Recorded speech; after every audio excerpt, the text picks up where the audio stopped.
Heto na ang talakayang magbibigay linaw at kabuluhan sa mga isyong may kinalaman sa teknolohiya. Talakayan, kung saan ang IT ay hindi pang eksperto lamang, kundi kaalamang inilalapit sa bayan. Nagbabalik po kami. Hello po, din si nagbabalik Sir po. Mario. Guess who's back? Guess who's back? Guess who's back? Okay po, ako po ay bumabalik galing sa aking national tour, concert sir, tour. saan nga ba kayo Joke. pumunta? Pumunta lang po akong Mga Ilocos. nawala kayo. Wow, Ilocos. Meron kaming deployment, meron kaming tinetest na application under DOS. Yung nag-radio show kami. Punta kami sa LEAP, Learning English Application for Pinoys. Ayun. Yes. So pumunta po kami sa Vegan para i-test siya sa Philippine Science Ilocos. Cool. So syempre, pumunta na rin Santa Cruz. Santa Cruz, hindi saan 'yun? San Ildefonso. San Ildefonso. Ayun, oo. Ayun, tapos umikot rin kami ng galing ng driver namin, pagudpud to Manila, one dire-diretso. Although, syempre, nag-break kami for lunch, pero Oo naman. hardcore. Pero Anyway, sa point na matagal. 14 hours. Yes. Anyway. Tagal yung biyahe. Oo, yeah. Oo. Anyway, so, ayun po. Welcome po back. Kami po ay italakayan kung saan ang IT ang pang-eksperto lamang. Ay, hindi lang pang-eksperto lamang. Kundi kaalamang nilalapit sa bayan. Mario Ayan. Carion po. Joy Salvio at kasama natin ang ating resident Papa Stan. Yun, si Papa Stan. Papa Stan. Marami ka, Yan. miss ka ng fans. Kamusta yung show Ayaw. pala last 2 days? last 2 days, Oo yung nga una pala. naming, last week. Oo. Sir, nagkaroon kami ng, yung spirito namin nandito sa Oo nga, pero oo. wala kami. So, Akala ko live kayo, nag-text ako, akala ko, Amazing, no? yung pala, spirito lang ninyo spirito andito. namin nandito. So, nag-going up with Google kami, yung Google Okay. event na ginanap sa College of Engineering Theater. Mhm. So, sobrang masaya yun. Tapos yung last week naman, we talked about the status of the Philippine software industry. Oh, Which is very okay. interesting. Hindi- Kasama namin si Miss Joey Villanueva ng PSIA, Executive Director ng PSIA. Wow, okay. Bongga. Paano yan? Hindi ko nakinig. Talagang hindi Oo ako nga nakinig. naman. Anong gagawin ko? Yan, kung hindi nyo napakinggan ang aming episode, maraming ways. So, pwede kayo pumunta sa YouTube. So, search nyo lang, i-talakayan, and you can listen to our previous episodes. At makikita nyo rin yung mga mukha namin doon. Yan, yung mga mukha ng guests namin. And yun, meron din kaming iTunes. So, search nyo lang sa iTunes i-talakayan, and you can listen to our previous episodes and even download them kung gusto nyo silang pakinggan over and over again. Okay. Ayan, and meron din kaming, you can follow us on Twitter, at twitter.com/italakayan, at sa Facebook, facebook.com/italakayan. May mga message ako anyway. Ayun. I miss you guys. Hey, I'm back! You're back! Ayun si Trixie nasa Ayun, labas. oo. Kasama niya ang kanyang kaibigang si Rafael. Yes. Hello. Ayan, so, Okay. ano bang... Ha? Ano daw? Okay, sige. Lapit iyan. Ayan, okay. So, kamusta? Lapit daw kami sa mic, sa mga nakikinig. Ayun po. So, anong gagawin natin today? Sino ba ang ating special guest star? Ayan. Before that, sir, yung Ay. ating topic for today, medyo dinugo ako. Oo nga, dinugo ka. Okay. Parang may nakita ko doon na... Huwag naman, mahirap mawalan ng dugo. I know. IPv6. Mm-mm. Yun, kung ako hindi ko pa naintindihan, kaya yung mga nakaintindihan, good for you. Pero yung mga hindi nakakaintindi tulad ko is, ma-explain natin yan mamaya. Mm-mm. Ako narinig ko yan kay Sir Mario sa CS145. Yes! Hindi ako yun. Ibang tao yun. Oo. Ayun. So, Ayan. okay, so they're here to talk about, sino po ba yung mga guest natin? Ang ating guests for today ay he graduated from UPLB with degrees in computer science, and he has been with ASTI. Ano nga ulit yung ASTI, sir? ASTI is Advanced Science and Technology Institute. Yan, Advanced Science and Technology Institute Mm-hmm. for 3 years as a network engineer for Preginet. So, Okay. mamaya, ano nga ba yung Preginet na yan, di ba? His favorite activity is to chase butterflies and unicorns. Oh! Uy, saan makahanap? Hanap akong unicorn. Yan. Speaking of unicorns, may nabasa ko lang sa Google. Pag may sinearch ka sa Scotland ata, National Unicorn Animal. Sanctuary. Unicorn yung lumalabas. Try natin. Sige, mamaya, natin. try natin mamaya. So, yan. So, yung ating guest ngayon na favorite activity ay mag-chase ng butterfly at unicorns ay si Mr. Rod James Bio. Bio. Okay. Welcome po sa Italakayan. Gandang hapon. Ayan. At meron pa tayong isang guest. He graduated with a degree in computer science from UPLB and been with ASTI for the past 10 years. Wow. Sir, ilang taon na po kayo? Pero, secret lang. Bata pa naman po. Ayan, bata pa naman. And serves as Preginet's network janitor. Well, totoo yun. Anyway. Yes. I-welcome natin si Mr. Bani Lara. Hello po. Salamat Welcome. po. Yan, welcome. Okay, sige. Sir, alam niyo ba, nakahapon lang kami nakita ni Sir Banny? Talaga? Ay, kahapon or Oo. nung isang araw pala. Mm. So, sinend ko kasi yung picture na, basta may picture sa ITDC, and naisip ko, from Asti siya, baka pwede siyang maging guest. And yun. Tapos nag-research ako. Tapos nice. nakita ko meron siyang, may pinresent siya about IPv6 and Preginet na. So, there. Okay. Yeah. Sige, siyempre para tayo sa mga nakikinig po at si Joy at ako para hindi na kami duguin. Yes. Ano po ba yung Preginet? Ano nga ba yung Preginet? Well, Yan. Preginet is yung previous siya na project ng DOST. Mhm. Ang basic goal niya is to connect all government and academic institutions, pati research orgs sa isang common network. Common network. Compare mo siya dun sa PLDT Globe na more for consumers yung internet. Yeah. Pero itong Preginet is more for dun sa mga government, academies, tsaka yung research. So, ang sinaserve niya talaga is government, Yes. students, Oo. ganyan. So, para siyang internet service provider. Yeah, parang ganun. Pero siya, smaller scale na may target na talaga. Parang Specific internet target. for schools tsaka Yeah. research. Yes. Okay. So, ano yung, sino yung mga kumo-connect sa inyo? Parang pwede ba ako? Tawag lang ako. Pa-connect naman, Balita ko. Since member ang itong DZUP na okay. Wow! So, since under kayo ng UP, connected na kayo sa Preginet. Okay. As UP. Pero bawal nasa bahay ako. Yun. Hindi namin gustong i-serve. Binibigay namin yan sa mga ISPs na private talaga. Like So Globe. offices talaga. Offices ng government. Basta government, yes. Sa academics, Yes. yan. Hindi pa paano yun? Parang naglalatag kayo ng kable papunta dun sa opisina? Or parang, meron na kayong sariling nilalatag na network around? Best effort po. Depends kung ano yung kung kaya namin gagawin namin, pero kung hindi is may mga private partners kami like Globe na kaya mag-provide ng mga ganong list lines. Okay. Pero saan yung headquarters nyo dyan sa... Dito sa ASTI. Okay. So basically, yung internet ng UP sa inyo.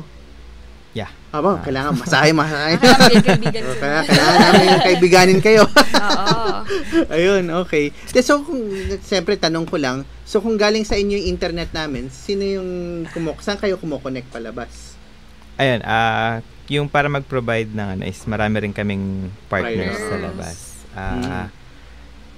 We have research networks na kung saan kami connected like APAN and yung TAIN4. Nandito sa Yun, TAIN4. okay. TAIN4 is basically research network siya na ang goal niya is to connect Europe and Asia. Wow!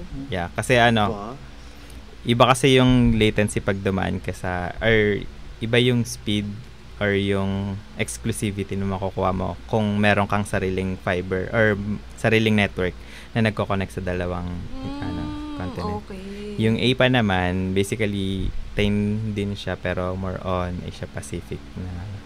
Okay. Okay. So parang pag connect kami sa inyo, mabilis ang internet namin papunta doon sa mga other partners. Yes. Itong may project ngayon ng UP, I think aware naman lahat. Yung EUP. Yung unify lahat ng universities under isang network. Basically, kami yung glue, kami yung backbone dun sa gitna nun. Oo nga. So, for UPLB EUP. and UP Diliman, before magta-traverse pa yan palabas. Or kung saan nagmi-meet yung ISPs nyo, like Globe or Digital PLDT.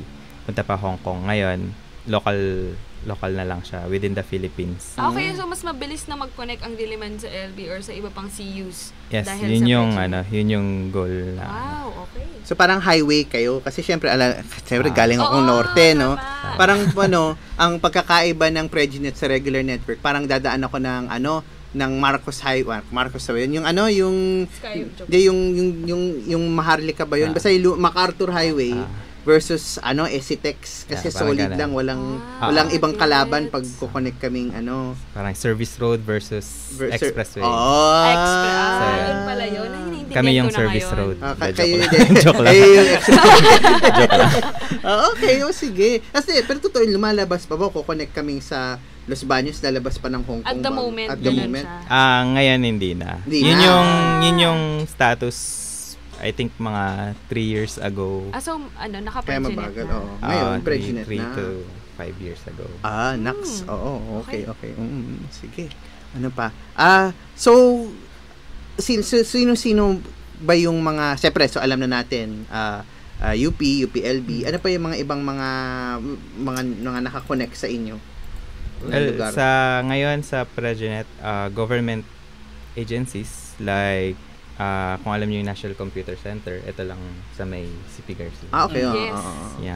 Yung National Computer Center, iba-ibang departments ng executive departments like DFA, DOH, DOST. So lahat ba ng government agencies ay nakakonect na sa Pregenet or hindi pa lahat? Ngayon hindi pa. Hindi pa siya nakakonect. Pero we want to unify them under a single network. Okay. Alright.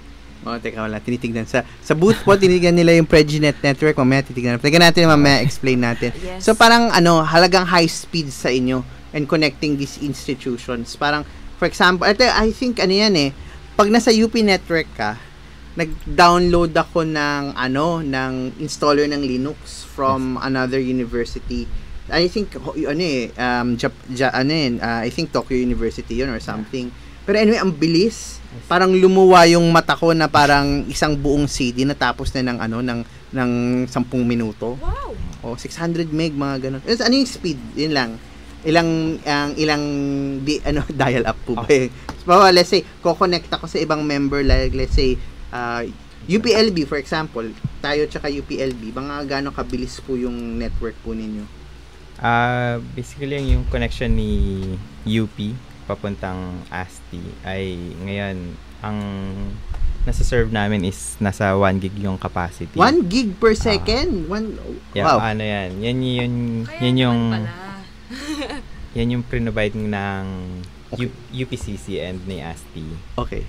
1 gig per second. So, paano namin malalaman kung ano yung mga nakakonect dito? Ayun na yan, no? Dito na ba? Ito lahat sila. So, kapag kumonek ako sa mga sites na to, may kukuning information, mabilis na lang. Or automatic na. Parang let's say, ito po, tinitignan po namin yung kanilang network diagram. Saan ang UP Diliman? Nasaan yun? UP Diliman. Ang UP Diliman nakakonect tayo ng 1 gig per second papunta sa ASTI, sa headquarters nyo. Tapos, tayo nakakonect ng 100 Mbps papuntang Philbox. Tsaka Pag-asa. Tsaka PNRI. Ayun. Cool. Okay, tapos, kung tayo pupuntang Ateneo, medyo malayo, pero 100 meg per second. Pero, biro mo yun, still, think about it. Ano siya, most of us, sa mga nakikinig po, pag kayo sana hindi na kayo naka-modem. Wala na. Sana hindi na po kayo ganun. Most of us sa bahay ay naka 1 meg per second. Ang UP to UPLB ay 1 gig per second times 1,000. Hayop. Yun lang. Idagdag ko lang po, actually in 2 weeks time, yung 1 gig po na yan, yung 1,000, magiging 10,000 na po. Talaga? Oh my God! Ilang weeks? In 2 weeks time po. In 2 weeks time. So, abangan. Actually, umabot na po sa point na yung network nyo papalabas ay mas malaki na po kaysa dun sa network nyo papasok sa campus.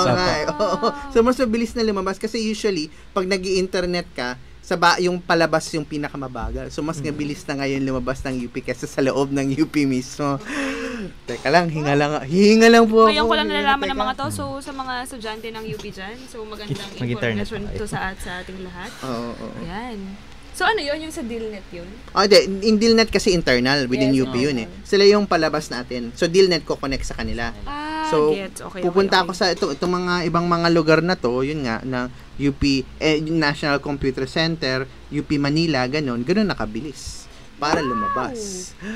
Wow, okay. Amazing. Teka, hindi ko na alam, di ko alam kung anong gagawin. Hinga muna tayo. I-take in muna natin. Dali lang po, kailangan lang namin mag-relax. Kasi po, exciting eh. Ayun po, anyway, sige, ako muna. Yes, miss ko to eh. Ang oras po ay 29 na minuto bago ulit.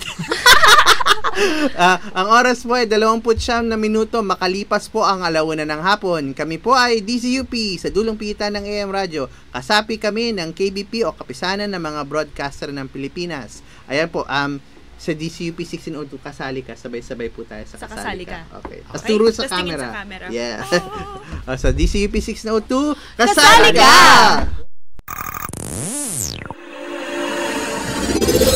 Italakayan. Meron po kaming recorded na. Ayun na yun. So, like, may good news po kami, Good sir. news Sige po po. kami. Sa mga nakikinig po sa inyo, ayan po.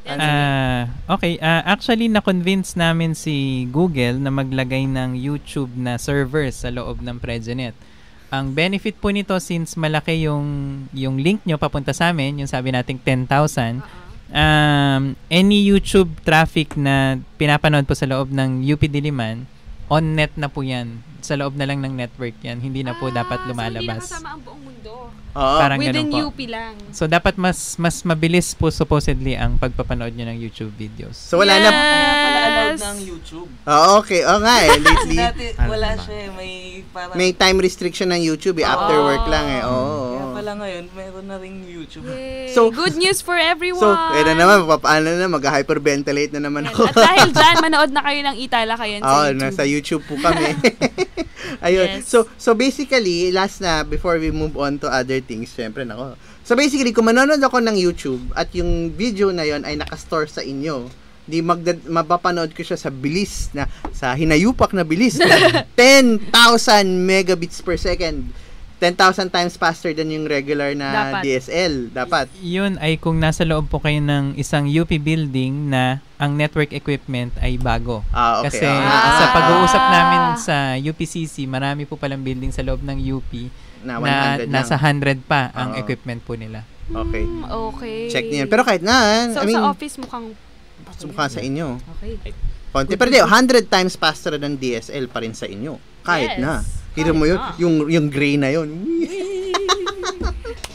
Yay! Okay, Party. sige, tanong na tayo. Okay, ano ba tayo Yes. next? Okay, syempre, ang galing, no? Ito muna. Syempre, ang galing. So, let's say, ako po yung school. Syempre, hindi naman pwedeng bahay, I guess. Pa-connect sa page. Pa-connect po sa inyo. Let's say, ako. Ako po yung school. Kunwari, let's say, school din, kahit na hindi naman ganun kalayo. Let's say, nasa Quezon Na-imagine ko City talaga area. na school si Sir Mario. School, ako yung, in-introduce ko yung sarili ko yun. Dati may Japanese na nag-guest sa amin. Hindi ako ganun kagaling. Well, marunong akong konti kasi nanonood ako ng anime. In-introduce ko yung sarili ko. Hi, I'm Mario Carion. I'm a Philippine University School. Kaya, anyway, watashi wa Philippine Daigaku no school desk. Ganun ako. Anyway, so how can I, let's say I am high school, I am a school in in the Quezon City area, ko-connect ako sa inyo. Ano po yung kailangan kong gawin? Well, number one is, syempre, contact us. Syempre. Contact Jumper. us. Ang usapan dyan po is, sinong ISP yung kayang mag-provide sa inyo. Kasi basically, yung nga napag-usapan pa natin kanina, yung fiber or yung lines papunta dun sa school na yun, kailangan may mag-provide na. So, status namin ngayon, if we can provide yung line na yun, yun yung ginagawa namin. Kasi, kung hindi namin kaya, yan yung pinapasa namin sa mga private contractors like Comclark, PLDT Globe. Sila yung magbibigay sa amin ng tinatawag na list line papunta doon sa firm office na yon, papunta doon sa headquarters namin yung ngayong ASTI. Okay. Well, yun. Basically, yun lang yung kailangan natin. Yun kasi yung pinaka-tedious na gagawin eh. Kasi after nun, kung mabigay na yung, kung buo na yung lines na yan, ano na yan eh, as good as, ano na yan, tuloy-tuloy na. Dagdagan ko rin po yun. Kung alam nyo po yung EUP, yung gobyerno po ngayon merong equivalent ng EUP. Oh. Ang tawag sa kanya ay iGov project. So lahat po ng government agencies tsaka mga public schools, whether high school or college or university, ay i-connect po namin gamit itong network na ito. EUP siya. So, yung wider. DFA, nakakonect na siya sa NSO. Yun. Oh. Well, maganda yan kasi Yung government agencies natin, aminin natin medyo matagal yung mga proseso. Pero pag since connected na lahat, yung parang pwede ka na rin gumawa ng central database nila na kunyari identity mo na nasa isang database na lang. Tapos doon na lang nila kukunin. Hindi mo na kailangang magpasa ng palagi ng birth certificate sa lahat ng...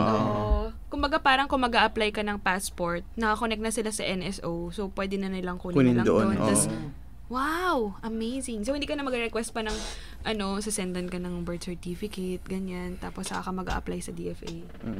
Amazing. Magaling, Wow, okay, sige. Hardcore. So, iGov. iGov. Po. Ayan, Okay. sige, pag-usapan Buti hindi i-Pilipinas. Sige, balik. Pilipinas. I-Pilipinas Check nyo yung i.gov.ph. Sige, sige. i.gov.ph. So, kayo po nag-asikaso nito or Isa kami sa mga agencies na involved. Pwede po bang, tingnan natin, baka may ma-interview natin yung mga tao sa loob na pwedeng magkwento tungkol doon. Kasi, si Sir Bunny rin yan. Okay. Ibalik po kayo. Ayun.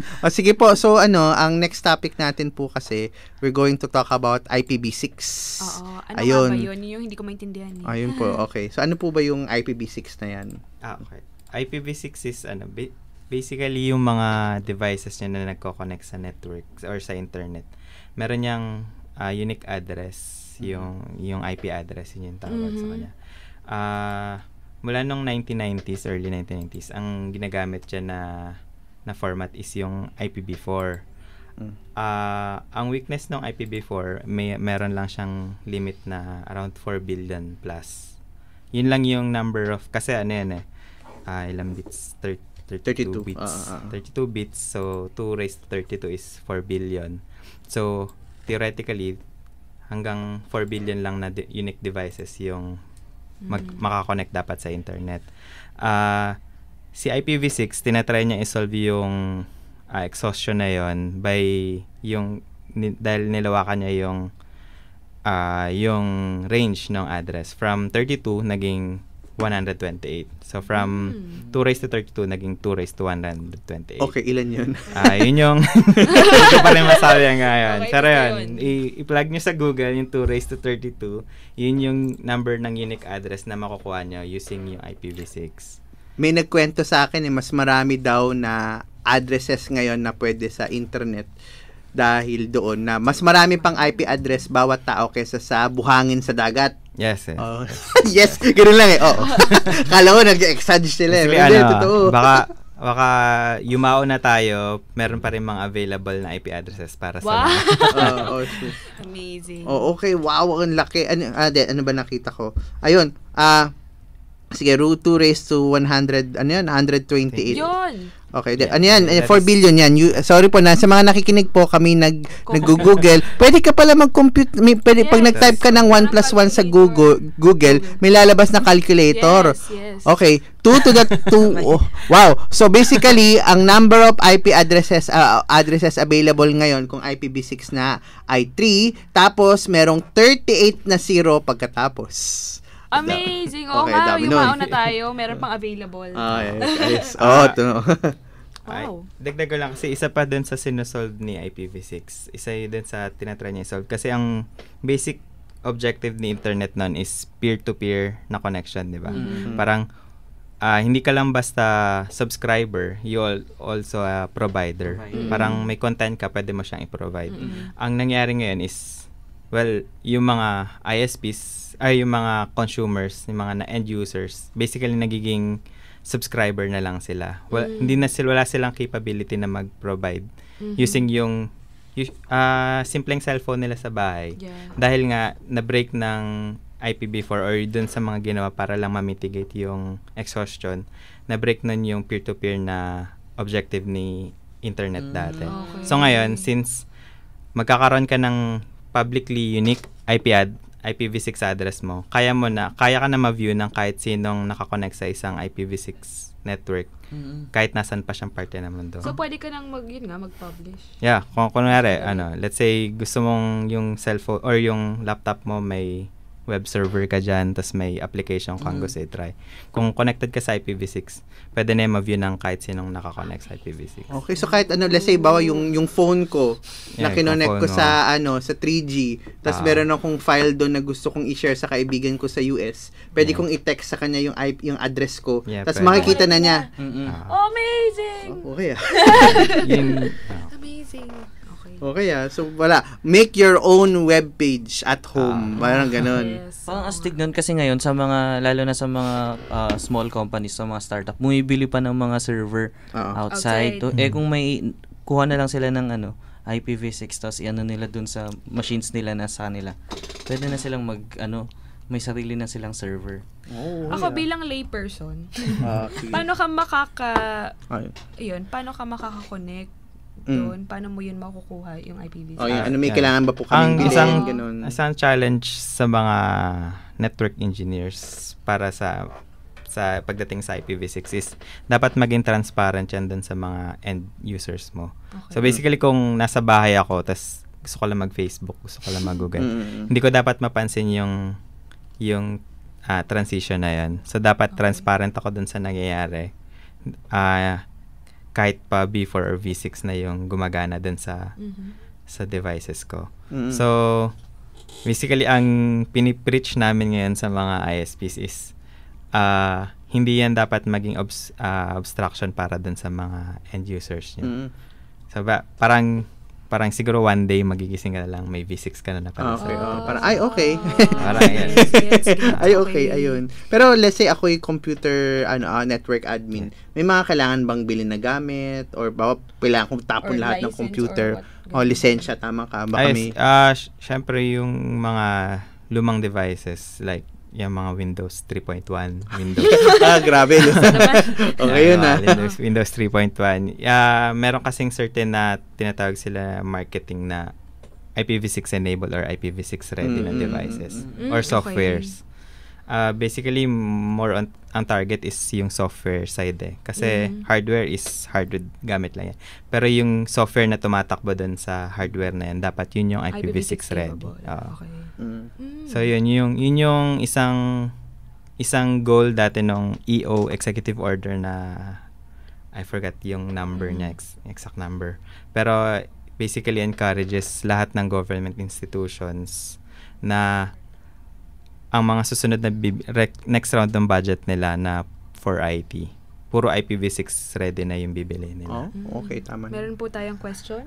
Meron tayong question. Sabi mo doon, lahat po ba ng 2 raised to 128 IP addresses ay sa Preginet? Kayo po ba? Kami same nung status nung IPv4, yung IP addresses is dinidistribute sa lahat ng companies or lahat ng magre-request. Say, Preginet, nakakuha lang siya ng chunk dun sa 2 raised to 32 na yan. Ilan, gano'ng kalaki? Yung dati, you mean? 2 raised, okay. Yung sa Preginet, nakakuha lang kami ng chunk dyan sa IPv6 address block. Hindi namin nakuha lahat. Gano'ng kalaki? Ilang percent? Well, ilan /30 to, maliit lang Kung bibilangin po kung 100% yung IP sa buong mundo, around 50% po nun napunta sa United States. Okay. Tapos maliit na portion na lang yung napunta sa Asia. Okay. Yung maliit pa na portion na yun, hati-hati tayo. siguro wala pang 1% yung napunta sa Preginet. Okay. Pero yun po yung sa luma. Ngayon pong bago, gaano kalaki po? Ngayong bago, hindi ko po alam ilan actually ang statistics, pero tingin ko hindi umabot sa 1% ng buong IP. Pero 1% ng ano yun 1% ng 2 to the 128 talaga 50% sa US? Logical naman po kasi sila yung nag-invento ng internet, kumbaga. So, bago nila ikalat sa mundo yan, sinecure na nila yung kanila. May tinatawag kasi mga historical address. Basically, yung historical address, yun yung mga nabigay na nung 1990s pa, na hanggang ngayon, naka-secure dun sa isang tower, sa isang university. Isang tao? Oo, parang IP addresses ng isang bansa na sa isang tao lang. Wow. Yung sikat si Bill Manning. Si Bill Manning meron siyang sariling /8/6. Itong mga taong to, ito yung kasama sa nag-imbento talaga, mga academic people. So habang iniimbento nila, kinuha nila. Nag-secure na sila para sa kanila lang. Wow, okay. Anong blocking sa kanya? Yung kay Bill Manning is I think /16. As big as /16. Okay. /16 is 255 raised to 2. Okay. Yun yung IP address na nasa... 65,000. Parang ganun, 65,000. Oh, pero meron siyang 65,000. Wow, pang ano na yun pang syudad na yun Ganun actually, no? Bayan. Unfair. Mga... Di mag-invento rin tayo ng IPv9. Anyway, sige, with that po, break muna po tayo. Ako na, Joy. Ayan. So, ang oras ay 45 minuto makalipas ang alauna ng hapon. Ang DZUP 1602 ay kasapi ng KBP o Kapisanan ng mga Broadcaster ng Pilipinas. Okay. Yan, sa DZUP 1602, kasali ka!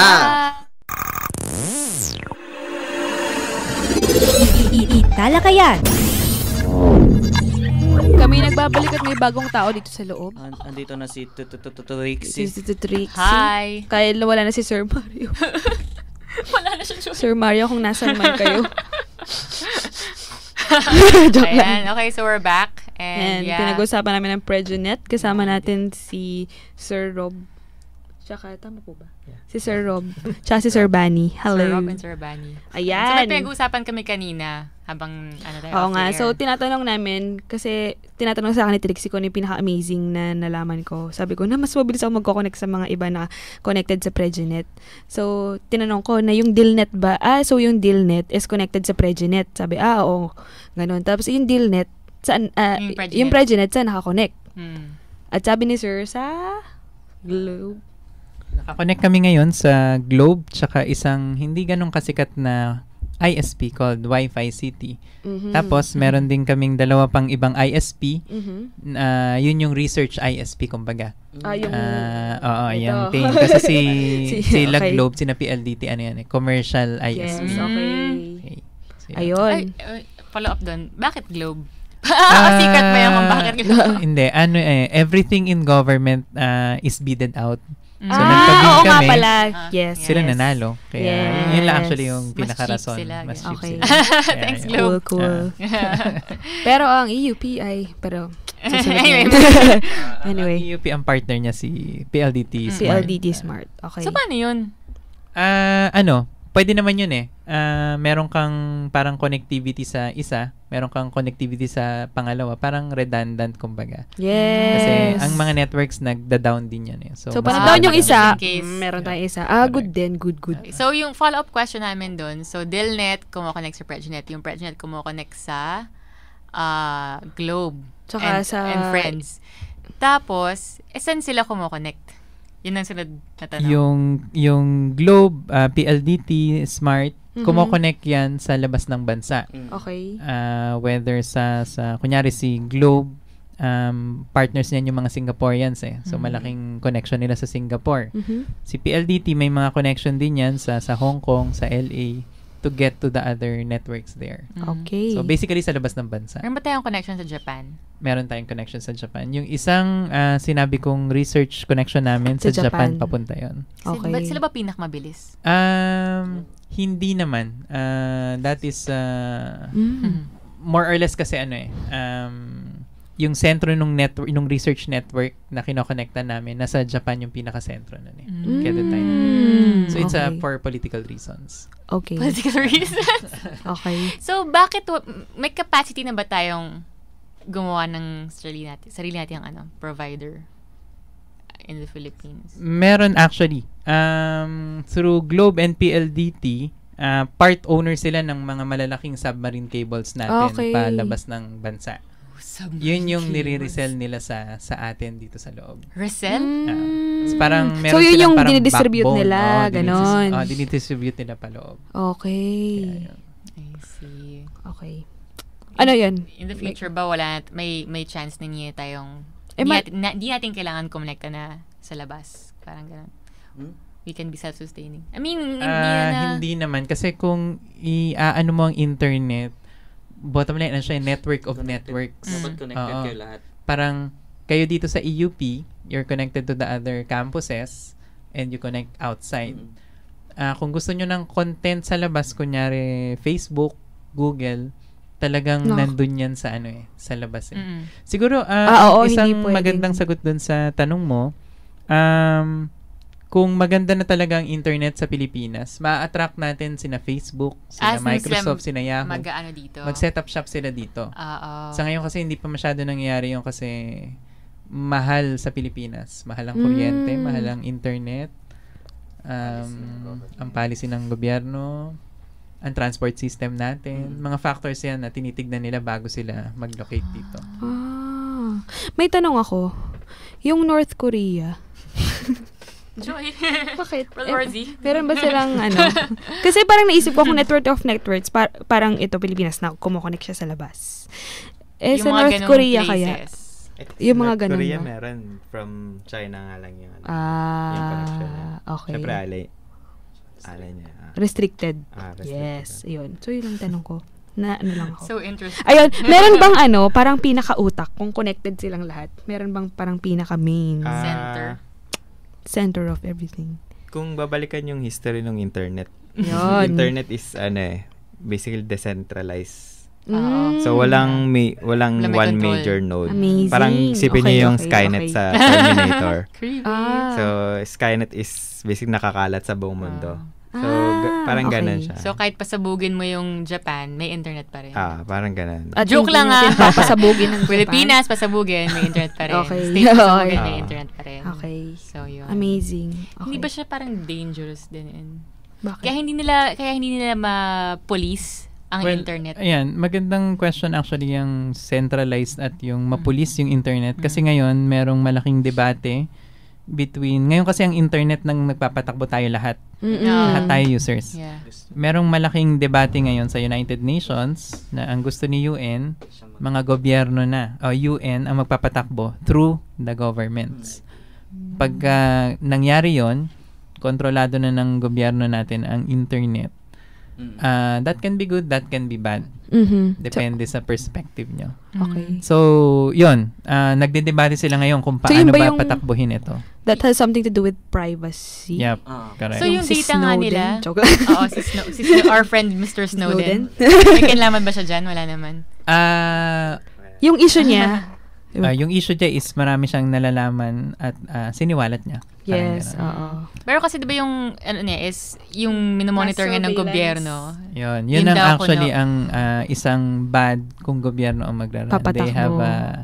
They have potential access to everyone. Yep. Every individual. Real access. To you, Trixie, wala kang joke lang. Actually, nabalitaan ko yung about sa debate and last week ko lang ata nabasa sa US ata. Mga senators nagvo-vote na ata sila. Na? Kung government or UN. But I think basta sobrang imbalance ng votes, parang ganun. Kung government hindi ko or sure UN? kung sa government sa UN yung actually yung debate sa United Nations, yung quote-unquote freedom-loving nations is voting against yung sa UN. Sina British bansa ba yun? Sina US, sina Australia. Yung mga yan, gusto nila hindi gobyerno magraran. Ang may gusto na gobyerno magraran, tipo nila China, nila Russia, mga Middle East countries. Amazing. Yung mga very restrictive. Parang Ally Axis. Amazing. World War Z. Joke lang. Oy! Game of Thrones internet. Okay. I'm gonna cry. But anyway. Yeah. Yun. So, meron pa bang tanong? Ayun, ang tanong ko lang is, ngayon na alam natin na connected ang, ano yung parang implication na dahil Preginet na ano yung mga benefits for ang isang benefit, kagaya nung natanong nyo kanina about IPv6, unlike sa commercial telco, Bayantel Globe, na kumonect kayo ngayon, mahihirapan pa kayo kumana ng IPv6. Ngayon connected kayo sa Preginet, meron na kayong direct connection sa IPv6 network tsaka sa IP version 4. Okay. At ang maganda dyan, si UP Computer Center, in-on na yung IPv6 sa loob nyo. So actually, UP Diliman is the first campus in the Philippines that's fully IPv6 capable because of that. Awesome. Thanks Diliman. to Raymond Nunez of UP Computer Raymond Center. Nunez, hello po. Hi, Mr. Taga Raymond. EEE at Comsci. Amazing! We are the first. UP Diliman. Okay, ano pa ba? Ako may tanong lang ako. Kasi ang alam ko, sa IP addresses, parang may main body. Kasi kanina the question was about internet. Kasi yung main body. But yung sa mga IP addresses, di ba parang may main body organization? Tama ba? Correct me if I'm wrong, yung ICANN? Yes. Si ICANN siya yung parang head. Pero meron siyang subgroup sa loob yung Ayana. Okay. Si Ayana siya yung nag-handle lahat nung addressing concerns before. Okay. Ngayong ubos na yung before addresses, napunta yan, kasi after ni Ayana, dinedelegate pa nila yan per region, Asia Pacific, Latin America, North America. So, sa Asia Pacific, meron tinatawag na APNIC. Si APNIC, from Ayana, si Ayana bibigyan siya ng IP address block. Okay. Si APNIC yung magre-redistribute dun sa Asia Pacific na area. So, yun yung delegation. Sa V6, ganun pa rin. From Ayana, delegate to sila pa rin yung APNIC. may hawak. Yes.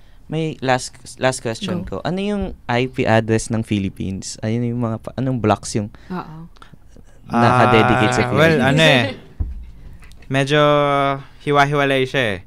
Pero okay. si UP, meron siyang /19 to 92. 128/19. Si Prejonet, meron siyang /19 din. Ateneo, sino ba? UST, ERI, yun yung mga may sariling IP address blocks. Ano relevance nun? Sorry, as a normal human being. Yun, ang nangyayari kasi is pag pumunta kami kunwari sa isang normal government office kung walang sariling IP address. Meron silang content na gusto nilang i-host. So, bibili sila ng internet nila from Globe. Si Globe bibigyan sila ng IP address. Yung IP address na yon, buhay lang yon hanggang Globe yung ISP nila. Pero once na nag-expire yung contract and kunwari nanalo si Bayantel or si PLDT, mag-iiba yung IP address na yon. Ang difference nun sa UP, si UP since owned nyo yung IP address, yan IP address na yan, sa inyo na yan hanggang sa eternity. Cool. So, yun. So, yung matay kami. may tinatawag na continuity ng service. Parang siguro to simplify, may identity kayo sa internet. Hindi kayo nakasukob lang kay Bayantel. Okay, Pero may identity ang UP. Meron kayo identity mismo. Awesome. That's good. Before we end, may question. Last question. Yan. So, what is an internet exchange? Ano yan? Fopenix? PH Open. PH Open 9. Yung pala yun. Kala ko isang word lang siya. Okay, good question. Actually, okay yung mga listeners natin. Yeah, hi listeners! Kunyari, ikaw ay Globe, magsasend ka ng email sa isang taga PLDT, lalabas pa yan ng bansa. Kahit na si Globe at si PLDT ay parehas nandito sa Pilipinas. Okay. Minsan lalabas pa yan ng Hong Kong, minsan all the way sa US. Just to go back. Ganun ka layo. Bakit? Kasi itong dalawang malaking telco natin, hindi connected sa isa't isa dito sa bansa. So, kaya hindi pwede mag-only text sa ano? Isa yan sa mga rason. Kasi, hindi sila interconnected. So, pagka nag-send sila, dadaan sa iba, mahal yun. Siyempre, mahal magpadala ng message outside of the country. Kaya, yun sana, kung maayos lang yung problemang yun, at mag-connect silang dalawa, bababa supposedly ang cost ng text, ng internet, etc. sa Pilipinas. So, mag-connect lang silang dalawa. Be friends. Ngayon, kung pagko-connectahin mo yung dalawa, madugo yun. Malaking, friends sila best friends sila So, any conflict, you have a mediator. Diba? May away sa Mindanao, meron ka mediator. Si Malaysia, mediator natin. Dito sa interconnection ng Globe at PLDT, kung di sila mag-uusap, meron tayong mediator. At yon yung internet exchange. Na tumatayo siya sa gitna para mag-connect silang dalawa kay internet exchange. So, they don't have to connect directly to each other. They connect to a third party. Mediator. Mediator. Nasa Philippines. Nasa Philippines. Meron pala. I see. Hindi pa pwedeng planado ni Globe tsaka ni PLDT na wag magbate? Pwede. Kung yun ang kanilang business model. Pwede. Magbati na kayo, please. Okay. So, ayan. Bill out na. tayo'y wrap up na daw. Hi, Kuya. So anyway, maraming salamat po, Mr. Rob and Mr. Bani. Sa ulitin po, kayo invite namin muli. Ayan, maraming salamat. At ito na naman tayo sa isang episode ng Talakayan at Balitaan o Taliban. Ayan. Maraming salamat. Salamat. Bye. Ingat.